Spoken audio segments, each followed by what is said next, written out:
Hi friends, ഇന്ന് ഞാൻ ഒരു മുട്ട വറുക്കലാണ് നിങ്ങൾക്ക് കാണിച്ചു തരുന്നത് കേട്ടോ.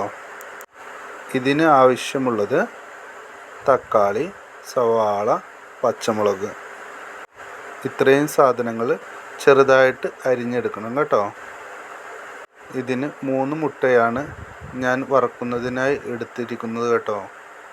ഇത്രയും സാധനങ്ങൾ അരിഞ്ഞ് ഒരു പാത്രത്തിൽ ആക്കിയതിന് ശേഷം അതിലേക്ക് ആവശ്യത്തിന് ഉപ്പും 1/2 ടീസ്പൂൺ ചിക്കൻ മസാലയും 1 ടീസ്പൂൺ വെളിച്ചെണ്ണയും കൂട്ടി ചേർക്കണം.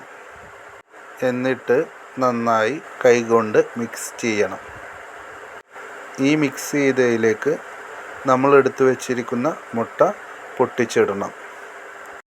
എന്നിട്ട് എല്ലാം കൂടി നന്നായിട്ട് ഇളക്കി ചേർക്കണം കേട്ടോ.